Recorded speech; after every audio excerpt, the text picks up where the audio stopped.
Hello everyone, welcome to you all. तो अपनी series को हम कंटिन्यू करेंगे फर्दर आगे। तो इसमें हम नए क्वेश्चंस लेके आए हैं नेटवर्क थ्योरी के। तो चलिए स्टार्ट करते हैं पहले क्वेश्चन से। यदि आप चैनल पे नए हैं सब्सक्राइब जरूर कर लें ताकि इन फ्यूचर जितने भी नोटिफिकेशंस हैं आप तक इजीली पहुंच सके।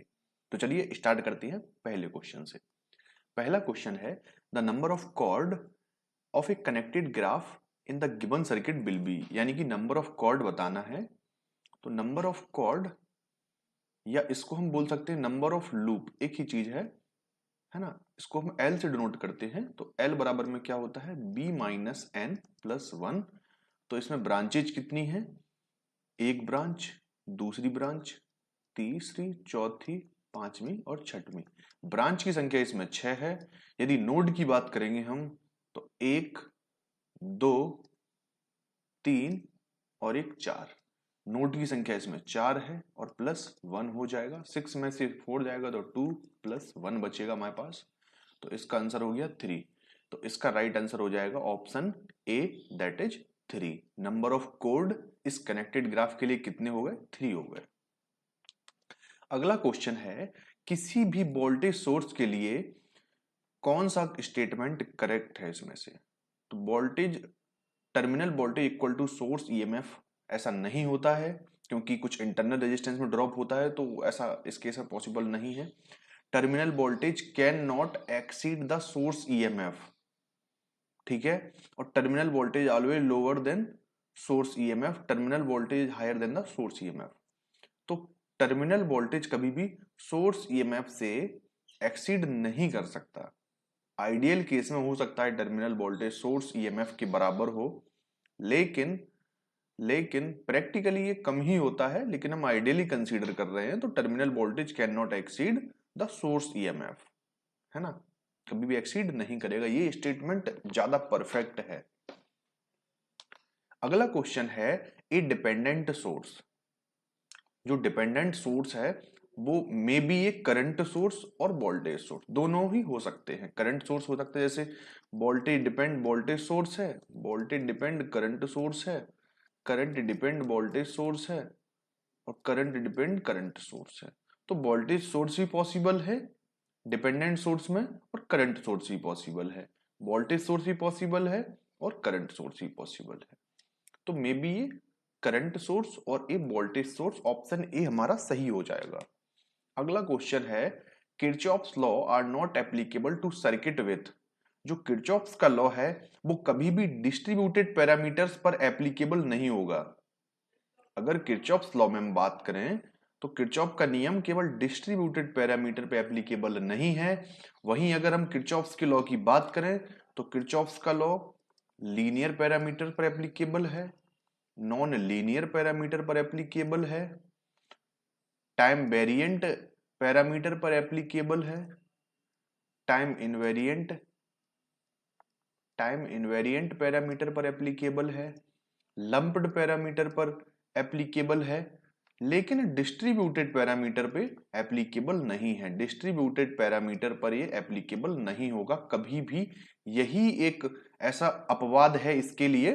तो डिस्ट्रीब्यूटेड पैरामीटर इसका सही आंसर हो जाएगा। और किरचॉफ्स लॉ को हम एसी और डीसी दोनों के लिए यूज कर पाते हैं।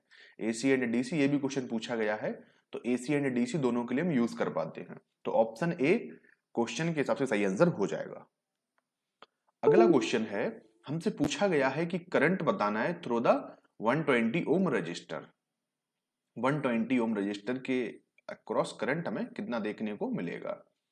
तो देखो ये पॉइंट ए है, तो eight node A nodal analysis हम यूज करेंगे। एट नोड ए पर नोडल एनालिसिस हम यूज करने वाले हैं। तो इनकमिंग करंट है तो माइनस का ले लेंगे, तो माइनस का 25/7, ठीक है। और ये आउटगोइंग करंट है तो उसको प्लस ले लेंगे, प्लस 4/7 प्लस वी ए, है ना, इसका वोल्टेज ने वी ए मान लिया है, वी ए अपॉन 120, ये हो जाएगा यहाँ पे इक्वल टू 0। अब देखो यहाँ पे, देखो इसका एलसीएम लेंगे तो यहाँ पे 7 ही बचेगा नीचे। 7 माइनस का 25 plus 4 plus V A upon 120, that is equal to 0। अब 25 में से 4 घटा देंगे तो माइनस का 21/7 बचेगा हमारा, प्लस वी ए अपॉन 120 बचेगा, दैट इज इक्वल टू 0। और ये 3 बार कट जाएगा तो ऊपर माइनस का 3 बचेगा, तो VA अपन 120 हम यहाँ लिख लेंगे, माइनस का 3 को हम दूसरी साइड भेज देंगे तो प्लस का 3 हो जाएगा। और VA का वैल्यू हमारा कितना आ गया, 12 3 36 यानी कि 360 वोल्ट, है ना। उस साइड हमने 120 को भेज दिया 3 के पास, तो 360 वोल्ट आ गया VA का वैल्यू। तो जब VA का वैल्यू हमारे पास 360 वोल्ट है, तो इसमें से जो करंट फ्लो करेगी 120 ओम में से वो कितनी होगी, I that is equal to 360 upon 120, तो 3 एम्पियर हमारा देखने को मिल गया। कितना आ गया answer, option see that is 3 ampere. इसको हम दूसरे तरीके से भी कर सकते थे, मैं भी दिखाता हूं कैसे कर सकते थे। अब ये देखो आप कि यहां से जो करंट निकल रही है वो कितनी जा रही है, 25/7 जा रही है, और यहाँ पे कितनी चली गई, 4/7 चली गई। तो इसमें से 4/7 हम माइनस करेंगे, ठीक है, और इन दोनों इसमें से ये जो करंट माइनस होगी, बची हुई करंट इसमें से फ्लो करेगी, तो बची हुई करंट कितनी होगी, 25 में से 4 चले जाएंगे, 21/7 बचेगा, तो बची हुई करंट कितनी आ गई, 3 एम्पियर आ गई। ऑलरेडी हम इस तरीके से भी कर सकते हैं, तो इसमें से करंट 3 एम्पियर आ गई, हमें इतना करने की जरूरत ही नहीं थी, शॉर्ट एंड स्वीट इतनी लाइन में कंप्लीट हो गया था ये, है ना। तो option C will be the right one, 3 ampere. अगला क्वेश्चन है, हमें वीआई कैरेक्टरिस्टिक गिवन है, बताना है कि कौन सी कैरेक्टरिस्टिक को शो करता है। तो देखो अगर लीनियर एलिमेंट अगर लीनियर होता है तो जो लाइन होती है वो ओरिजिन से होते हुए गुजरती है कुछ इस तरीके से, तो ये लीनियर एलिमेंट हो गया, ये लीनियर एलिमेंट हो गया। अगर नॉन लीनियर है, अगर नॉन लीनियर है, देखो लीनियर इस केस में होता है, अगर नॉन लीनियर है तो लाइन कुछ ऐसी टेढ़ी मेढ़ी टाइप की हो जाती है, या फिर ऐसी लाइन जो डायोड के केस में हम देखते हैं, तो ये नॉन लीनियर की कैरेक्टरिस्टिक हो जाती है ना। यदि देखो तो सिंपल सी बात है, ये कैरेक्टरिस्टिक तो नॉन लीनियर है क्योंकि ये यहीं पे रह गया, ये कंप्लीटली इस साइड नहीं आया, तो ये नॉन लीनियर हो गया। ये तो समझ में हमें आ गया, ठीक है ना। अब आते हैं एक्टिव पैसिव पे। यदि हम बात करें एक्टिव की, तो यदि सेकंड क्वाड्रेंट और थर्ड क्वाड्रेंट में, अगर इन दोनों में से किसी भी क्वाड्रेंट में, सेकंड क्वाड्रेंट और फोर्थ क्वाड्रेंट है ना, ये सेकंड है और ये फोर्थ है, और ये फर्स्ट है और ये थर्ड है, यदि सेकंड और फोर्थ क्वाड्रेंट में से किसी भी क्वाड्रेंट में अगर हमारा जो कैरेक्टरिस्टिक है वो शो हो जाता है तो एक्टिव में चला जाएगा। तो देखो इसमें सेकंड क्वाड्रेंट में ये वाला कैरेक्टरिस्टिक जा रहा है तो ये एक्टिव हो जाएगा, अदरवाइज ये पैसिव होता है ना। और नॉन बाइलेटरल क्यों है, क्योंकि यदि ये दोनों के दोनों फर्स्ट और थर्ड क्वाड्रेंट में हो तो उस केस में ये बाइलेटरल होगा, लेकिन ऐसा नहीं है तो ये नॉन बाइलेटरल हो गया, नॉन बाइलेटरल हो गया। तो सिंपल सा हम बोल सकते हैं कि इसकी कैरेक्टरिस्टिक नॉन लीनियर है, एक्टिव है और नॉन बाइलेटरल है। लीनियर तो कभी होगा ही नहीं, नॉन लीनियर रहेगा, पैसिव कभी नहीं होगा क्योंकि सेकंड क्वाड्रेंट में ये ऑपरेट हो रहा है। नॉन बाइलेटरल है ना, ये भी नहीं है, नॉन बाइलेटरल तो है ना, नॉन बाइलेटरल तो है ऑलरेडी, क्योंकि बाइलेटरल जब होता जब इनका जो पॉजिटिव और नेगेटिव का जो हम रेशियो निकालते हैं ना V/I का, वो कांस्टेंट रहता, सेम मेंटेन होता, तब होता है ना। तो ऑप्शन ए ही हमारा सही आंसर हो जाएगा। अगला क्वेश्चन है, linkage flux per unit current is called, यानी कि L बराबर में क्या होता है, लिंकेज अपॉन करंट, यानी कि linkage current, linkage flux per unit current, इसको हम इंडक्टेंस कहते हैं, इसको हम N∅/I से भी हम लिख सकते हैं, या फ्लक्स पर यूनिट करंट भी हम इसको कहते हैं, है ना। ये linkage flux per unit current हो गया, यहां अगर N का मन मान लें तो फ्लक्स पर यूनिट करंट भी हम बोल सकते हैं इसको। तो ऑप्शन सी हमारा सही आंसर हो जाएगा। और L का एक फॉर्मूला कौन हमारे पास है, एक और है μN²A/L, L को हम इस फॉर्मूले से भी कैलकुलेट कर सकते हैं। अगला क्वेश्चन है, according to free electron theory electron in a metal are subjected to, देखो मेटल की बात हो रही है तो इसमें कांस्टेंट पोटेंशियल की बात करेंगे हम। फ्री इलेक्ट्रॉन थ्योरी में हम जो कांस्टेंट पोटेंशियल है उसी को कंसीडर करते हैं हमेशा हम, है ना। तो इलेक्ट्रॉन किसी भी मेटल के अंदर सब्जेक्टेड किससे होगा, कांस्टेंट पोटेंशियल से सब्जेक्टेड होगा। अगला क्वेश्चन है, एक semiconductor has a band gap two electric volt, the wavelength of the radiation emitted from the semiconductor when electron and hole are recombined is, simple सी बात है, हमसे वेवलेंथ पूछी गई है, हमसे वेवलेंथ पूछी गई है। तो इस केस में हम क्या करेंगे, E बराबर में hc/λ होता है, E बराबर में hc/λ होता है, कुछ इस तरीके से, है ना। तो यहां से हम लैम्डा कैलकुलेट करते हैं, लैम्डा बराबर में hc/E होता है। इस पूरे को हम h की वैल्यू पुट करेंगे, h का वैल्यू 6.67 इंटू 10⁻⁻⁻34 हो गया, है ना। और c यानी कि स्पीड ऑफ लाइट हो गया 8 लाख किलोमीटर, या 8 इंटू 3 लाख किलोमीटर होता है यहाँ पे, 3 इंटू 10⁸ इस तरीके से आ जाता है मीटर पर सेकंड, है ना। और ई की जगह हम क्या करेंगे, इसमें जो इलेक्ट्रॉन वोल्ट की वैल्यू है 2 और इसमें 1.6 इंटू 10⁻⁻19 से मल्टीप्लाई कर देंगे। फाइनली जो लेमडा निकलता है वो कैसे निकलता है, तो 1.24 अपॉन ई नीचे रखते हैं, ई का वैल्यू कितना है 2 है, दैट इज इक्वल टू, इसको हम जब 2 से डिवाइड करेंगे तो 0.625 आ जाएगा, लेकिन आएगा ये माइक्रोमीटर में, ये जो वैल्यू है ये माइक्रोमीटर के लिए है, इंटू 10⁻⁻6 मीटर, इस तरीके से, है ना। इसको माइक्रोमीटर भी कर सकते हैं, तो इसको हम 625 नैनोमीटर भी लिख सकते हैं। क्यों, क्योंकि 3 अंक के बाद हम पॉइंट ले जाएंगे तो 10⁻³ हमें और चढ़ाना पड़ेगा, तो 625 नैनोमीटर इसका सही आंसर हो जाएगा। देखो इस पूरी वैल्यू को हम सॉल्व करेंगे ना, है ना, इसको छोड़ के बस बाकी पूरी वैल्यू को हम सॉल्व करें तो 1.25 माइक्रोमीटर ही आएगा। इसी वैल्यू को आप याद रखना हमेशा। नीचे क्या है, नीचे एनर्जी है, इसको इसकी जगह एनर्जी रखना, तो स्टैंडर्ड फॉर्मूला आपको ये बन जाएगा। तो lambda equal to 1.24 micrometre upon energy. Energy अपनी कौन सी है, इलेक्ट्रॉन वोल्ट वाली एनर्जी है, ये भी याद रखना है ना, क्योंकि जूल वाली एनर्जी और इस वाली एनर्जी में फर्क है थोड़ी सी। ये वाली जो एनर्जी इलेक्ट्रॉन वोल्ट वाली है छोटी होती है एनर्जी, और वो बड़ी होती है जूल वाली, तो इसमें उसमें थोड़ा सा फर्क है। तो इस तरीके से हम कैलकुलेट कर लेंगे। A current is said to be alternating when it changes in, तो both magnitude in direction। Current alternating तभी होगी जब वो मैग्नीट्यूड को भी चेंज करे और डायरेक्शन में भी पॉजिटिव नेगेटिव जाए। तो वो मैग्नीट्यूड भी कंटिन्यूअसली चेंज कर रहा है और डायरेक्शन भी पॉजिटिव नेगेटिव बराबर जा रही है, तो इसीलिए इसको हम साइनोसोडल या अल्टरनेटिंग करंट हम कह सकते हैं। Which of the following statement pertains to resistor only, तो रेजिस्टेंस के लिए ऑप्शन सी आंसर हो जाएगा। It can dissipate desirable amount of power, बिल्कुल ये डिसिपेट कर सकता है डिजायरेबल अमाउंट ऑफ पावर। यदि हम चाहते हैं कि सर्किट में किसी भी एलिमेंट को एक लिमिटेड अमाउंट ऑफ पावर मिले, तो हम इसको सीरीज में कनेक्ट करके जो एक्स्ट्रा अमाउंट ऑफ पावर है वो इसके अक्रॉस डिसिपेट करवा सकते हैं, इसकी डिजाइनिंग करके उस हिसाब से, है ना, इसकी वैल्यू पुट करके उस हिसाब से। तो ऑप्शन सी हमारा सही आंसर हो जाएगा। अगला क्वेश्चन है, किसी भी गैसेस के लिए जो फ्लो ऑफ करंट होता है वो किसके द्वारा होता है। देखो जब बात आती है किसकी, सॉलिड की या कंडक्टर की या मेटल की, है ना, इस तरीके से पूछा जाता है। वैसे मेटल ही ज्यादा सही है इसमें, इस केस में कंडक्टर भी हम इसको बोल सकते हैं, ये सॉलिड नहीं पूछा जाएगा।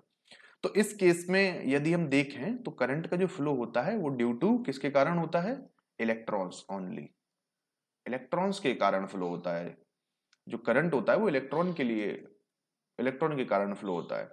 यदि हम बात करें, ये तो सॉलिड की हो गई, यदि हम बात करें लिक्विड की, लिक्विड के केस में positive and negative ions responsible होते हैं करंट फ्लो कराने के लिए।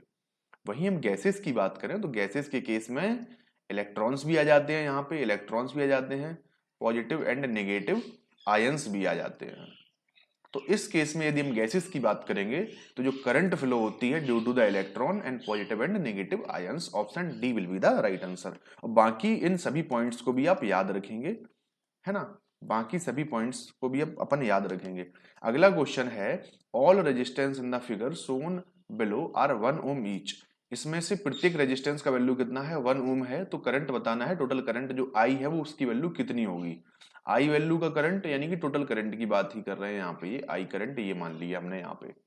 प्रत्येक का वैल्यू 1 ओम है, तो देखो 1 ओम ये हो जाएगा, 1 ओम ये हो जाएगा, 1 ओम ये हो जाएगा, तो 1/2 बचेगा यहाँ पे, और 1/2 में 1 हम और ऐड कर देंगे। एक ही आर्म को हम सॉल्व कर रहे हैं अभी हम, है ना, 1/2 इसका 1/2 आ गया फाइनल, और ये 1 हो गया, तो 1 प्लस 1/2 जब हम करेंगे तो 3/2 आ जाएगा यहाँ पे हमारा। यहां तक का जो हमने देखा वो कितना आ गया, 3/2 आ गया यहाँ तक पूरा, इस तरीके का ये वाला, इसकी वैल्यू 3/2 में देखने को मिल गई। अब 3/2 ही वैल्यू पूरी इस वाले आर्म की आएगी, 3/2 ही, 3/2 ये हो गया। तो इन दोनों को पैरेलली जब हम सॉल्व करेंगे तो 3/2 का पैरेलल इंटू 2 हम एक बार और कर देंगे तो 3/4 आ जाएगा। तो इस पूरे कॉम्बिनेशन की वैल्यू कितनी आ गई, 3/4 आ गई, 3/4 आ गई, है ना। और इसमें 1 हमें और ऐड करना है, देखो सिमिलर वे में इस वाले पूरे की वैल्यू भी 3/4 भी आ जाएगी, इसकी वैल्यू 3/4 आ जाएगी। तो 3/4 प्लस 1 करेंगे हम, 4 एकम 4 3, 7/4 ये आ गया। तो 7/4 वैल्यू हमारी यहाँ तक जो इसके बाद की वैल्यू है वो 7/4 है, 7/4 है। इसके बाद की वैल्यू है, उसकी वैल्यू भी रेजिस्टेंस की 7/4 है, इसके बाद की वैल्यू है ना। तो 7/4 और 7/4 का जब हम पैरेलल निकालेंगे तो 7/4 इंटू 2 हो जाएगा, यानी कि 7/8 हो जाएगा। यानी कि हमें यहाँ पे जो वैल्यू मिल के आ रही है वो कितनी आ रही है, 7/8 आ रही है। और 1 ओम हमें और ऐड कर देना है, प्लस 1 और कर देना है। 8 7 15, 8 एकम 8 7 15, 15/8 ये आ गया है ना। तो 15/8 जो है हमें आर इक्विवेलेंट की टोटल वैल्यू देखने को मिल गई, 15/8। वहीं यदि हम करंट की बात करें तो वोल्टेज 1 वोल्ट है, अपन 15/8 अपन कर देंगे तो इसका आंसर 8/15 एम्पियर आ जाएगा। Finally option D will be the right one. अगला क्वेश्चन है, यदि 4 100 वॉट के बल्ब हैं, इनको पैरेलल में कनेक्ट किया गया है 200 वोल्ट सप्लाई लाइन के अक्रॉस, यदि इनमें से एक बल्ब फ्यूज हो जाता है तो बताना है बाकी बल्ब का क्या बिहेवियर होगा। तो rest of the bulb will be lighted, क्योंकि पैरेलल कनेक्शन है, पैरेलल कनेक्शन है। तो पैरेलल कनेक्शन में किसी भी अप्लायंस का जो ऑपरेशन होता है वो दूसरे से इंडिपेंडेंट होता है, दूसरे पे डिपेंड नहीं करता। मान के चलो अगर ये खराब हो गया ना तो इसकी पावर पे कोई फर्क नहीं पड़ेगा, ये पावर से चलता रहेगा। इसके खराब होने से इन दोनों के ऑपरेशन पे कोई इफेक्ट नहीं पड़ेगा। जबकि वहीं यदि हम सीरीज सर्किट की बात करें तो मान के चलो ये सीरीज लैंप हमने लगा रखे हैं, यदि इनमें से एक लैंप भी बीच वाला खराब हो जाता है तो उस केस में ये सभी भी वर्क से बाहर हो जाएंगे, यानी कि आउट ऑफ ऑपरेशन हो जाएंगे, यानी कि पूरी की पूरी लाइन ही बंद हो जाएगी हमारी। तो इस केस में हम बोल सकते हैं कि पैरेलल ऑपरेशन के केस में यदि एक बल्ब फ्यूज हो जाता है तो बाकी जो 3 बल्ब है वो हमेशा जलते रहेंगे जब तक वो सही अवस्था में है तब तक। A network has 4 nodes and 3 independent loop, यानी कि यदि हम नोड की बात करें इनकी संख्या 4 है, लूप की बात करें तो इनकी संख्या 3 है। तो नंबर ऑफ ब्रांचेज हमें बतानी है, तो लूप बराबर में b माइनस एन प्लस 1 होता है ना। तो लूप हमारे पास कितने हैं, 3 हैं। ब्रांच की बात करें तो ब्रांच हमें कैलकुलेट करनी है, माइनस का एन का वैल्यू 4 है प्लस 1 है ना। तो 3 प्लस 4 माइनस 1 that is equal to B. 4 3 7, 7 में से एक जाएगी तो 6 बचेगा। तो ब्रांच की संख्या कितनी आ गई, 6 आ गई है। तो option B will be the right one. अगला क्वेश्चन है, एक वोल्टेज सोर्स है, इसमें जो ओपन सर्किट वोल्टेज है यानी कि VOC that is equal to 100 volt, और इंटरनल रेजिस्टेंस है उसकी वैल्यू कितनी है, R इंटरनल की वैल्यू कितनी है, 50 ओम है। यदि इनको इक्विवेलेंट करंट सोर्स में कन्वर्ट किया जाए, इक्विवेलेंट करंट सोर्स में हम इसको ले जाएंगे तो VOC अपॉन R इंटरनल आ जाएगा दैट इज इक्वल टू 100/50। तो I का वैल्यू कितना, 2 एम्पियर आ गया है ना। तो 2 एम्पियर और इसको 50 ओम की जो रेजिस्टेंस है इसको पैरेलली हमें कनेक्ट करना पड़ेगा, है ना। तो option A will be the right one. अगला क्वेश्चन है, हमें कंसीडर करना है सर्किट जो नीचे दिया हुआ है, इसमें बताना है कि पावर डिलीवर्ड 26 वोल्ट से कितना हो रहा है ना। तो 26 वोल्ट कितनी पावर डिलीवर करेगा, इसके लिए हमें क्या करना पड़ेगा, इस सोर्स से जो करंट निकल रहा है हमें वो कैलकुलेट करना पड़ेगा। जैसे हम करंट कैलकुलेट कर लेंगे, करंट और वोल्टेज को मल्टीप्लाई कर देंगे, फाइनली पावर हमारी कैलकुलेट हो जाएगी, है ना। तो इसमें हम देखें तो आई हमने माना है, करंट आई माना है, total current I that is equal to I G plus 2IG, इस तरीके से, है ना। तो आई बराबर में कितना आ गया, 2IG और 1IG कितना हो जाएगा, 3IG हो जाएगा। तो आई का वैल्यू कितना आ गया, 3IG आ गया। यदि हम IG को कैलकुलेट करने की बात करें तो 24 वोल्ट इसके अक्रॉस टोटल है, 24 वोल्ट। तो हम IG कैलकुलेट कर लेंगे, IG that is equal to 24/6 that is equal to 4 ampere, 6 चौको 24, तो 4 एम्पियर हमारा ये आ गया। टोटल आई कितना आएगा इस हिसाब से, 3 into I G that is 3 into I G की वैल्यू कितनी है, 4 है, तो 4 3 12 एम्पियर आ गया। तो टोटल करंट की वैल्यू कितनी आ गई है, 12 एम्पियर हमारी देखने को मिल गई है। तो पावर कितनी आ जाएगी, पावर V इंटू आई हो जाएगा हमारा। तो V कितना है, 24 है, I कितना है, 12 है। तो 12 चौको 48, 12 दूनी 24, 24 और 4 28 that is 288 what. Option D will be the right answer, option D हमारा सही आंसर हो जाएगा, 288 वॉट। अगला क्वेश्चन है, इनमें से कौन सी प्रॉपर्टी है जिसमें हायर वैल्यू ऑफ एल्यूमिनियम मिलती है in comparison to that of copper. तो इसके केस में हम बात करें तो aluminium got higher value for aluminium, है ना। यानी कि एल्यूमिनियम की हायर वैल्यू मिलती है अगर हम बात करें कॉपर से। तो ये केस होता है इलेक्ट्रिकल रेजिस्टिविटी का। एल्यूमिनियम की रेजिस्टिविटी कितनी होती है 2.65 इंटू 10⁻⁻8, ये ज्यादा होती है। यदि हम कॉपर की बात करें तो 1.68 लगभग 1.7 के आसपास होता है, that is 1.7 into 10⁻⁸ ohm metre, है ना। ओम मीटर में है, रेजिस्टिविटी है ना, इसलिए ओम मीटर में रहेगा ये। तो इस तरीके से हम देखें तो ये वाली जो एल्यूमिनियम की रेजिस्टिविटी है वो ज्यादा होती है, इसीलिए इसमें से जो कंडक्टिविटी इसकी जो होती है वो कम हो जाती है ना, इलेक्ट्रिकल रेजिस्टिविटी। तो इसके केस में सही आंसर ऑप्शन ए हमारा हो जाएगा। अगला क्वेश्चन है, हमें बताना है आई नॉट का वैल्यू हमें कैलकुलेट करके बताना है, find the current I not, है ना। तो आई नॉट कितना होगा ये हम कैलकुलेट करेंगे। तो देखो यहाँ पे जो 3 एम्पियर का सोर्स लगा हुआ है, बाकी का इसमें अपन क्या करते हैं, इसमें अपन नोडल लगा लेते हैं ना। तो nodal analysis eight node A, है ना, बाय द नोडल एनालिसिस। तो ये इनकमिंग करंट है, तो 0.5 आई नॉट, लेकिन कैसा रहेगा, ये नेगेटिव रहेगा क्योंकि इनकमिंग करंट है। आई नॉट आउटगोइंग करंट है तो ये चली जाएगी, है ना। और ये कैसी है, ये इनकमिंग करंट है तो ये भी माइनस में आ जाएगी, दैट इज इक्वल टू 0। अब इसमें हम देखेंगे 0.5 माइनस का है, ये प्लस का आई नॉट है, तो यहाँ पे हमें 0.5 आई नॉट प्लस का मिल जाएगा, बराबर में 3 हो जाएगा। आई नॉट इक्वल टू 3.5 को हम 1/2 भी लिख सकते हैं, तो आई नॉट का वैल्यू कितना आ गया, 6 एम्पियर आ गया हमारे पास। I not that is equal to 6 ampere, हमसे यही पूछा गया था। अगला क्वेश्चन है, एक 12 ओम का रेजिस्टर है, इसको कनेक्ट किया गया है पैरेलल 6 ओम के अक्रॉस। तो बताना है कि इसका इक्विवेलेंट रेजिस्टेंस कितना होगा। एक 12 ओम का रेजिस्टर ये हो गया और एक 6 ओम का रेजिस्टर ये हो गया, तो इसके ओवरऑल जो इक्विवेलेंट रेजिस्टेंस है इसके अक्रॉस बताना है वो।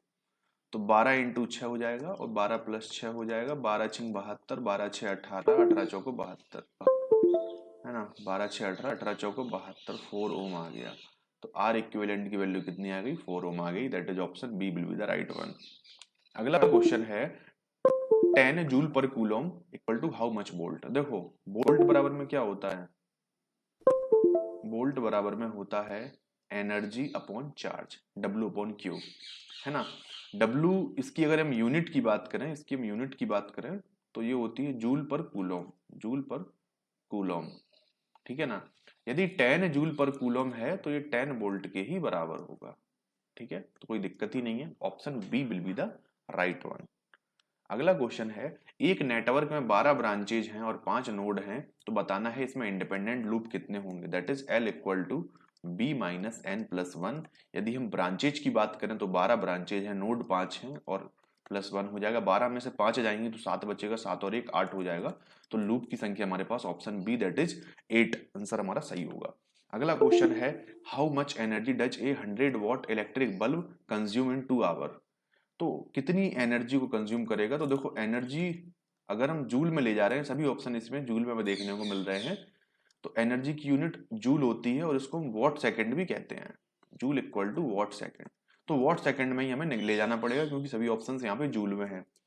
तो एनर्जी बराबर में क्या होती है, power into time, power into time. यदि हम पावर की बात करें तो पावर 1000 वॉट है, और यदि हम टाइम की बात करें तो टाइम हमारे पास 2 घंटे है, यानी कि 2 आवर्स है, ठीक है ना। तो एनर्जी ई बराबर में 100 वॉट।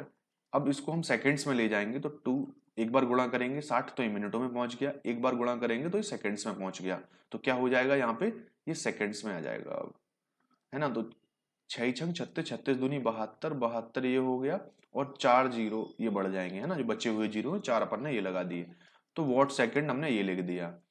तो 720 किलो जूल, वॉट सेकंड को हम जूल में लिख सकते हैं, ठीक है ना, और 3 जीरो को हम किलो में ले गए, तो 720 किलो जूल हमारा सही आंसर आएगा, that is option C will be the right one. अगला क्वेश्चन है, for the following circuit calculate the power supplied by the source. इस सर्किट में पावर हमें कैलकुलेट करनी है जो सोर्स से सप्लाई हो रही है। तो पावर कब कैलकुलेट कर पाएंगे अपन, जब इसके अक्रॉस हम वोल्टेज कैलकुलेट कर लेंगे, है ना, क्योंकि सेम वोल्टेज इसके अक्रॉस है, तो वोल्टेज और करंट का मल्टीप्लाई कर देंगे तो टोटल पावर निकल आएगी हमारी। तो एट नोड, इसको नोड ए मान लेते हैं, eight node A by nodal analysis, है ना, एट नोड ए की बात करें हम, तो इसमें करंट इनकमिंग है तो 30 मिली एम्पियर है, इसको मिली एम्पियर में ही रहने देते हैं अपन, ठीक है, क्योंकि इसमें रेजिस्टेंस किलो ओम में है इसलिए इसको मिली एम्पियर में करेंगे हम सॉल्व, ठीक है। Plus V naught upon 9 plus V naught upon 18 that is equal to 0। देखो अगर करंट मिली एम्पियर में है ना और रेजिस्टेंस किलो ओम में है तो जैसा है वैसा ही हम कर सकते हैं, जरूरी नहीं हम यूनिट्स भी इसमें लेके चलें साथ में, ये बात हमेशा याद रखना, इससे कैलकुलेशन में आपको सहूलियत होगी। अब हम क्या करेंगे, 18 से मल्टीप्लाई कर देंगे, 18 × 54 दैट इज 540 माइनस का प्लस 9 दूनी 18 2 V naught plus V naught that is equal to 0, 3 V naught that is equal to 540 V naught that is equal to 18 तिया 54 है ना, तो 180 वोल्ट हमारा ये आ गया। 3 से डिवाइड कर देंगे तो 540 को जब 3 से डिवाइड करेंगे तो 180 हमारा आ जाएगा वोल्टेज में, तो वी नॉट का वैल्यू 180 वोल्ट आ गया।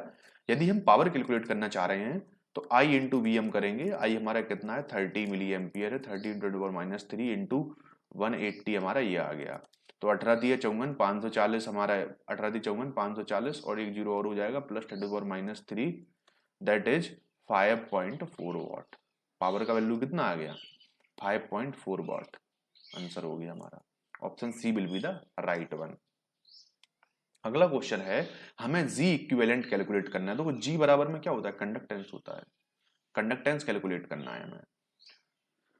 तो यदि ये दोनों सीरीज रजिस्टर की तरह दिख रहे हैं ना तो कंडक्टेंस के केस में हम इनको पैरेलल टाइप का कंसीडर करेंगे, तो इसको हम कैसे निकालेंगे कंडक्टेंस के लिए, तो 5 × 20 अपॉन 5 + 20, 20 × 100 और बटे 25, तो 100 बटे 25 that is equal to 4 siemens, है ना, 4 साइमन हमारा आ गया यहाँ पे।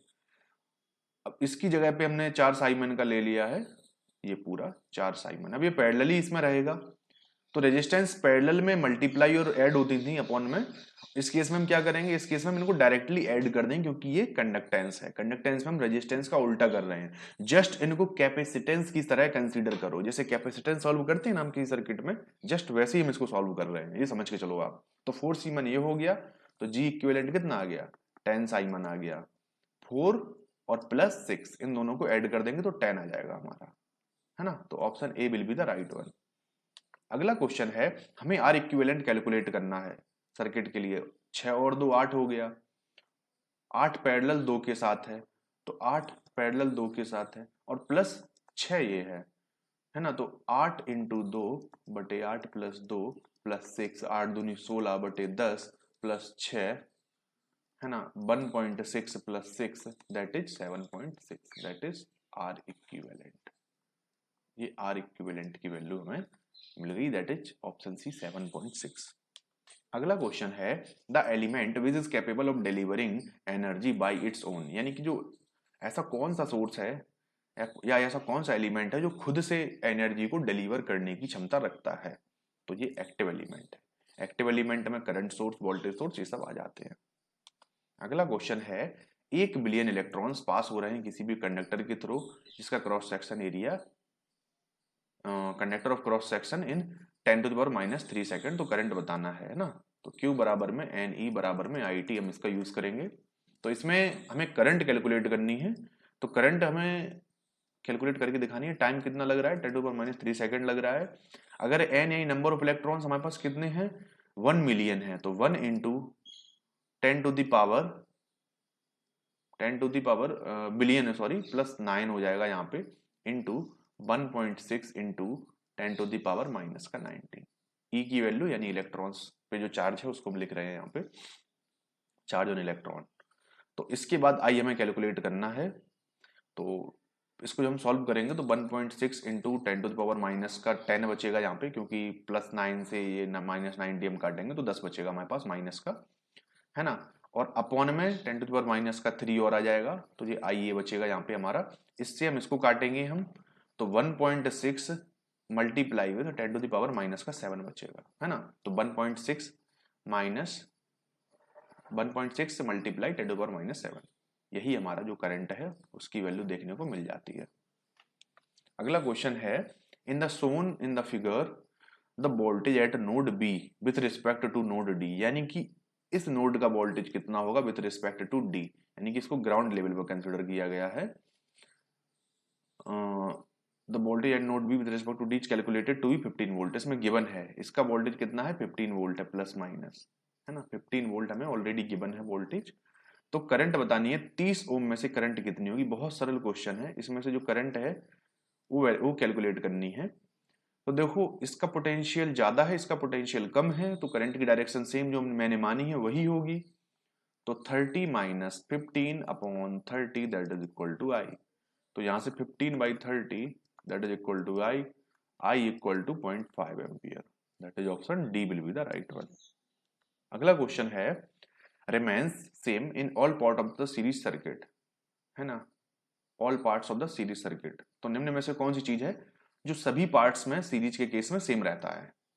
तो ये करंट है, करंट हमेशा सीरीज सर्किट में कांस्टेंट रहता है, सेम रहता है। प्रत्येक एलिमेंट के अक्रॉस सेम करंट फ्लो होगा अगर सर्किट सीरीज में है। यदि डीसी सप्लाई ऑफ 180 वोल्ट हम कनेक्ट करते हैं ए बी टर्मिनल के अक्रॉस, 180 वोल्ट हम कनेक्ट कर दें अगर यहाँ पे, तो ए बी टर्मिनल के अक्रॉस, देन करंट इन 6 ओम। तो 6 ओम यानी कि इसमें से जो फ्लो होने वाली जो करंट है वो कितनी होगी। तो देखो 12 और 6 18, ये दोनों सीरीज में है, तो 18 पैरेलल 18 में है, तो 9 बचेगा। तो आर इक्विवेलेंट की वैल्यू कितनी है, 9 ओम आ गई, माई निकल गए। करंट टोटल कितनी आएगी, टोटल करंट की बात करें तो 180/9 that is equal to 20 ampere हमारी आएगी। अगर 20 एम्पियर करंट है तो उसमें से 10 एम्पियर करंट इससे फ्लो करेगी और 10 एम्पियर की करंट इससे फ्लो करेगी। तो यदि हम बात करें 6 ओम की, तो 10 एम्पियर की करंट इस 10 एम्पियर की करंट इसमें से भी फ्लो करेगी, है ना। तो ऑप्शन डी हमारा सही आंसर हो जाएगा। अगला क्वेश्चन है यदि 2 एम्पियर का जो करंट है वो फ्लो करता है सर्किट में, जैसे कि दिखाया गया है हमें, तो पोटेंशियल डिफरेंस बताना है वी ए और वी बी। देखो ये वी ए पॉजिटिव पे है तो यहाँ पे हमने प्लस ले लिया, और बी बी जो है वो नेगेटिव पे, यहाँ पे हमने नेगेटिव ले लिया। तो यहाँ पे हमें वी ए बी कैलकुलेट करके दिखाना है, ठीक है। अब देखो यहाँ पे 3 और 2 5 ये सीरीज में है, और 3 और 2 5 ये सीरीज में है, यानी कि जो पैरेलल ये दोनों 5 कनेक्टेड है, 5 ये कनेक्टेड है, 5 ये कनेक्टेड है, इक्वल रेजिस्टेंस पैरेलल में कनेक्टेड है, तो करंट भी इक्वली डिवाइड होगा। तो 1 एम्पियर का करंट हमारा यहाँ से फ्लो करेगा और 1 एम्पियर का करंट हमारा यहाँ से फ्लो करेगा। तो बस कुछ नहीं है, इसमें एक बार मूव कर जाओ, इस पूरे के पूरे एक लूप में एक बार घूम जाएंगे हम कंप्लीटली, है ना। तो माइनस का वी ए बी, है ना, पहला साइन मैं पहले लेके चलता हूं, प्लस का 3 × 1 हो जाएगा क्योंकि इसमें 1 एम्पियर करंट फ्लो कर रहा है। इसके बाद हम इस साइड आएंगे तो यहाँ अपोजिट डायरेक्शन है, तो यहाँ पे माइनस लेना पड़ेगा, -2 × 1 हो जाएगा, है ना। और माइनस का वी ए बी तक हम पहुंच गए और इक्वल टू ये 0 पुट कर देंगे हम। तो वी ए बी बराबर में कितना हो जाएगा, 3 - 2 that is equal to 1 volt. V A B की वैल्यू कितनी आ गई, 1 वोल्ट आ गई। That is option B will be the right answer. अगला क्वेश्चन है यदि प्रत्येक रेजिस्टेंस दिए हुए सर्किट में अगर 1 ओम है तो बताना है कि इक्विवेलेंट रेजिस्टेंस कितना होगा ए और बी के अक्रॉस, यानी कि आर ए बी कितना होगा, हमें ये कैलकुलेट करके दिखाना है। तो एक चीज बताओ, ये भी 1 है, ये भी 1 है, ये भी 1 है, वो ये भी 1 है, तो एक तरीके से ये भी 1 है ना। तो एक चीज बताओ, ये भी 1 है, तो ये ब्रिज है। देखो इसको सिंप्लीफाई करते हैं पहले तो अपन, जिससे कि थोड़ा समझ में आने लग जाए। ये 1 ओम हो गया हमारा, ये 1 ओम हो गया, ठीक है, ये 1 ओम हो गया, ये 1 ओम हो गया, और ये 1 है, ये 1 है, ये 1 है, ये 1 है, ये 1 है। और ये जो ब्रांच लगी थी ना, इसको अपन थोड़ा घुमा के लगा देंगे, यहां से इसको ऐसे लगा देंगे, ऐसे लगाएंगे इसको। ये बी हो गया और ये ए पॉइंट हो गया, ठीक है। अब ये ब्रिज बन गया है, ये 1 ओम ये अलग है, ये ब्रिज बन गया है, ये बैलेंस ब्रिज है क्योंकि आमने सामने का प्रोडक्ट बराबर है, इक्वली है। तो इसमें जो 1 ओम ये बीच में लगा है, इसकी कोई वैल्यू का इंपॉर्टेंस नहीं रहेगा, इसका कोई इंपॉर्टेंस नहीं रहेगा। तो सिंपल अगर हम इसको देखें तो 1 और 1 ये सीरीज में आ जाएगा, ये और 1 सीरीज में आ जाएगा, है ना। तो 2 पैरेलल विथ 2 हो जाएगा, है ना, 2 पैरेलल विथ 2 हो जाएगा। और ये जो कॉम्बिनेशन है ये पैरेलल में किस किया जाएगा, ये पैरेलल में 1 के हो जाएगा। तो आर इक्विवेलेंट इस तरीके से निकल आएगा, क्योंकि इसका जो कॉम्बिनेशन आएगा वो इसके साथ पैरेलल में हो जाएगा, है ना। तो 2 और 2 का पैरेलल कितना आएगा, 2 और 2 का पैरेलल 1 आएगा, सिंपल सी बात है। 1 पैरेलल विद 1 करेंगे तो 1 और 1 का पैरेलल 1/2 आ जाएगा, R equivalent that is equal to 0.5। Option B हमारा सही आंसर हो जाएगा। अगला क्वेश्चन है हमें मैक्सिमम सेफ करंट कैलकुलेट करनी है, जिससे कि 1.5 किलो ओम रजिस्टर को रेट किया गया है 5 वॉट के लिए, तो इसके लिए सेफ करंट हमारी कितनी होगी? तो देखो पावर बराबर में कितना होता है, आई स्क्वायर आर होता है। तो आई बराबर में क्या होगा, पावर अपॉन रेजिस्टेंस, और आई का स्क्वायर था तो इसको ओवर द रूट कर देंगे अपन। पावर का वैल्यू कितनी है, 0.5 है, तो उसको अपन 1/2 लिख सकते हैं पावर को। अगर रेजिस्टेंस की बात करें तो इसकी वैल्यू 1800 लिख सकते हैं हम, ठीक है ना। किलो ओम को हटा दें अगर, तो 1/√3600 ये दिखेगा हमें। तो इसका आ जाएगा 1/60 आ जाएगा इसका, है ना, जो करंट की बात कर रहे हैं हम यहाँ पे। तो करंट की अगर हम बात करें तो ऊपर हम 1000 लिख सकते हैं यदि हम मिली एम्पियर में इसको ले जाएं, है ना, अपॉन 60 कर देंगे हम यहाँ पे। तो 60 एकम 60, यहाँ पे 40 बच रहा है, 400 हो जाएंगे, है ना। 16.67 इस तरीके से आएगा, जो कि अप्रोक्सीमेटली 16 मिली एम्पियर के अक्रॉस रहेगा, है ना, 16 मिली एम्पियर के अक्रॉस रहेगा। तो ऑप्शन बी हमारा सही आंसर हो जाएगा।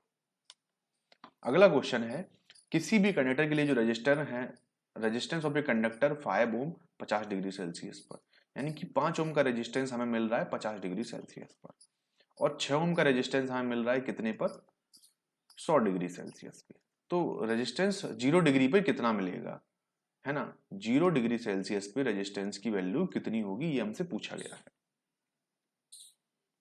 अब हम इसको हम कैलकुलेट करेंगे। तो सबसे पहले तो देखो हमें टेम्परेचर कोफिशिएंट की वैल्यू कैलकुलेट करनी पड़ेगी। तो इसमें फॉर्मूला हम यूज करेंगे R1 बराबर में R0 1 plus alpha not change of temperature, इस तरीके से, है ना, ये वाला फॉर्मूला हम यूज करेंगे। तो इसमें यदि हम देखें 5 ओम के लिए देखें तो 5 ओम, इसमें R0 हमें पता नहीं है, ठीक है, 1 प्लस अल्फा नॉट हमें पता नहीं है, लेकिन इसका टेम्परेचर कितना है, 50 है। 0 से लेके 50 तक 50 का डिफरेंस हमें देखने को मिल जाएगा। अपॉन में ले लेंगे दूसरी इक्वेशन को, 6 ओम ये आ गया, upon R0 1 plus alpha not हमें कैलकुलेट करना है, और यहाँ पे 100 डिग्री सेल्सियस हमें देखने को मिल रहा है। तो R0 से R0 कैंसिल हो जाएगा इस केस में, 5/6 बराबर में 1 plus 50 alpha not upon 1 plus 100 alpha not, इस तरीके से आ गया। इसको मल्टीप्लाई कर दो, क्रॉस मल्टीप्लीकेशन हम यूज करेंगे। तो 5 प्लस 500 अल्फा नॉट बराबर में 6 प्लस 300 अल्फा नॉट, है ना, 6×5 30, तो 300 अल्फा नॉट हमारा ये आ गया। अब अल्फा नॉट हमें कैलकुलेट करना है, मेन टारगेट हमारा अल्फा नॉट ही है यहाँ से।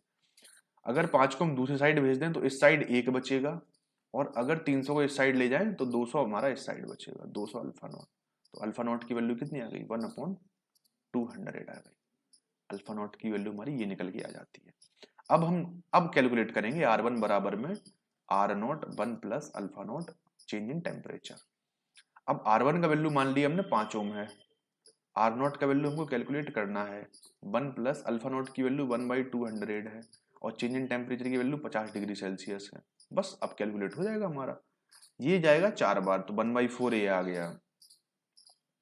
तो 4 एकम 4 और प्लस 1 हो जाएगा, तो 5/4 हो जाएगा, है ना, 5/4 R0 बराबर में 5, है ना।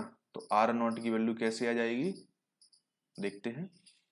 4 ये उस साइड जाएगा तो 5 से 5 कट गया, और 4 ये उस साइड पहुंच जाएगा, तो R0 बराबर में, क्योंकि यहाँ पे 1 बचेगा, एक बार कट गया ये, और 4 वहां पहुंच जाएगा, तो 4 एकम 4 हो जाएगा। तो R0 की वैल्यू कितनी आ गई, 4 आ गई। यानी कि जो रेजिस्टेंस है एट 0 डिग्री सेल्सियस पे, उसकी वैल्यू कितनी है, 4 ओम है। तो ऑप्शन सी हमारा सही आंसर हो जाएगा। अगला क्वेश्चन है, एक N electric current is the flow of, है ना। तो ये बहुत पॉजिटिव एंड नेगेटिव चार्ज, देखो ऑप्शन में दिख गया इसलिए लगाना पड़ रहा है, लेकिन इसमें जो डोमिनेटिंग जो करंट होता है वो नेगेटिव चार्ज के थ्रू ही होता है। ज्यादा सही ऑप्शन यही है, क्योंकि पॉजिटिव चार्ज भी रिस्पॉन्सिबल होता है। जब पॉजिटिव चार्ज हम कंसीडर करते हैं तो करंट की डायरेक्शन और जो चार्ज की डायरेक्शन है वो सेम कंसीडर करते हैं पॉजिटिव चार्ज के केस में।